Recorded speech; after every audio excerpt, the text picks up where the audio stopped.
un peu nos amis socialistes, puisque nous on appelle ça la carte pomme, c'est-à-dire d'avoir un ticket unique de transport, puisque derrière on aurait le choix à partir de notre ticket unique d'utiliser tous les modes de transport en commun. Mais ce que j'aimerais, à tout mode, naturellement, à tout mode, mais où il faut aller plus loin, c'est sur l'homogénéisation des tarifications. Est-ce que c'est normal que l'on ait par exemple un chèque pour les chômeurs de 12 chèques au niveau transport en commun, que l'on ait une tarification au niveau du Conseil général, et que dans les agglos, on ait encore une autre tarification. Je crois qu'il y a un grand besoin d'éclaircir tout ça, quand le citoyen veut faire son choix, que ça soit très clair. Parce qu'effectivement, pour rendre les transports en commun attractifs et laisser un peu sa voiture au garage, c'est que ça soit à l'heure, facile et pas trop coûteux, c'est ça, en fait, non, Jean-Louis Destan? Je ne vais pas redire ce qu'a dit M. Bourlet. On travaille à la tarification unique, très compliqué, parce qu'il y a plus d'une soixantaine de tarificateurs dans la région, entre les communautés de communes, communautés d'agglos, départements.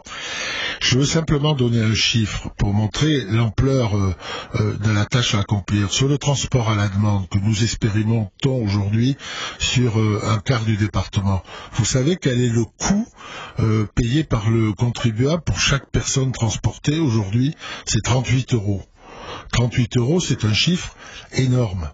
Là, on fait du transport quasiment, complètement à la demande. Avant de l'étendre à l'ensemble du département, moi, je suis soucieux de nos impôts.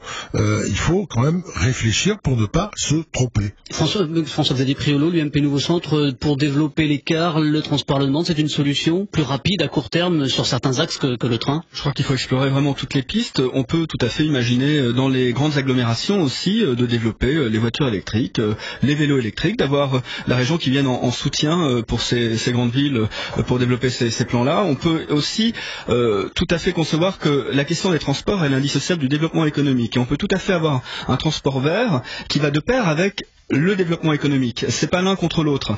Je crois qu'il faut aussi regarder comment on peut en effet aider les déplacements domicile, travail, favoriser le covoiturage. Il faut pas hésiter à faire de l'expérimentation, et moi j'aimerais bien que la Haute-Normandie elle soit un peu pionnière sur ce sujet-là, qu'on expérimente, qu'on regarde et qu'on généralise ce qui marche bien. Nicolas Bay, Front National. Je crois que ce qui crée la cacophonie, c'est l'absence d'harmonisation, parce que on a multiplié les strates administratives. Alors il y a les communes qui interviennent, il y a les communautés de communes qui interviennent, les départements, les régions, etc. Donc c'est impossible évidemment à la sortie d'avoir une tarification unique, c'est impossible, enfin commune en tous les cas, et c'est impossible de mettre tout le monde d'accord, parce que tous les dossiers de transport, et pas seulement d'ailleurs dans le domaine des transports, sont totalement prisonniers de guéguerres politiciennes, parfois même dans les mêmes camps, à l'intérieur de l'UMP, ou à l'intérieur de la gauche, entre différentes collectivités. Donc ce qu'il faut, c'est que la région s'occupe de ce dont elle doit s'occuper, et pas qu'elle n'intervienne pas à tort et à travers dans tous les domaines. Voilà, ce sera déjà beaucoup. On termine rapidement à 18h52 sur France Bleu Normandie dans ce débat des régionales sur la question des aéroports normands, aux Normands, et il y a une certaine unanimité, en tout cas j'ai l'impression qu'on se dirige vers une certaine unanimité depuis quelques semaines sur le sujet. Oui, on va prendre de la hauteur et les airs pour finir. En effet, les idées ont fait du chemin et ont même convergé ces dernières années, ces derniers mois, pour un aéroport unique à Deauville. L'idée s'est imposée, il est vrai, face aux chiffres du trafic en baisse, à Rouen comme au Havre. Seule solution donc pour conserver un aéroport avec des tarifs raisonnables pour les passagers, une seule plateforme. Tout le monde est d'accord là-dessus? Jérôme Bourlet? Tout à fait. Europe Écologie? Oui, tout à fait. Une seule plateforme sur Deauville.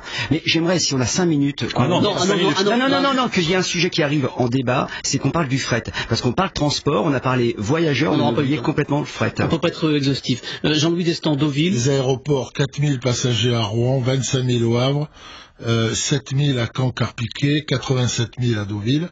Tout est dit. Les chiffres parlent d'eux-mêmes. Alors Antoine Ruffnac a dit d'accord, mais alors ça s'appelle le Havre. Que ça s'appelle le Havre Deauville. J'ai entendu. Au Deauville, le Havre. Alain Leverne n'était pas en désaccord avec cette idée. Et vous? C'est pas un problème. Je veux dire, c'est pas l'essentiel de la décision. Est-ce que ça condamne les autres aéroports en revanche? En tout cas, je crois que c'est un aéroport unique pour une grande Normandie. Ça va de pair avec la réunification de la haute et de la basse Normandie pour avoir la taille critique. On voit bien sur cette question de l'aéroport que c'est une question de taille critique qu'on retrouve sur beaucoup d'autres sujets qui démontrent la pertinence de la réunification que Bruno Le Maire aujourd'hui, Hervé Morin depuis longtemps aussi propose et qu'on fera si nous sommes élus. Nicolas Bay, pour Monsieur Le Maire, la réunification, ce sera la solution à tout. Nous, on est pour la réunification bien avant vous. Ça fait 25 ans qu'on est favorable à la réunification de la Normandie, alors que Le Maire, il a découvert ça quand Balladur en a parlé. Mais de toute façon, il n'y a pas besoin de faire la réunification. C'est pas lié à la réunification, la question de l'aéroport commun. Voilà, évidemment, Deauville s'impose. Encore faut-il développer les liaisons entre les principales villes de Normandie, notamment Rouen et Le Havre, et Deauville. Voilà, c'est ça qui est important. Il faut une offre globale. Les 4 dernières minutes de ce débat des régionales sur les transports, avec Jean-Louis Destan, Jérôme Bourlet, François-Xavier Priolo et Nicolas Bay. On termine avec la dernière question et la dernière réponse. Une question chacun, brève, réponse brève. Jérôme Bourlet, le 14 mars ce soir, Europe Écologie soutiendra apparemment Alain Leverne. Ferez-vous du projet du contournement est de Rouen, qui on le voit est quand même un désaccord flagrant, un casus belli à votre soutien? Non, je crois, puisque derrière, il peut y avoir toute une réflexion sur une gouvernance partagée, et donc d'avoir une politique de projet. Ça peut être du donnant-donnant? Non, une politique de projet. C'est-à-dire de langue de bois. Non, c'est pas un exemple de langue de bois. C'est-à-dire qu'effectivement, on ne sera pas d'accord. Je veux dire, on voit bien que si la droite... Si le contournement est de Rouen se fait, vous voterez pour, contre? Ah ben on votera contre. Mais on aura...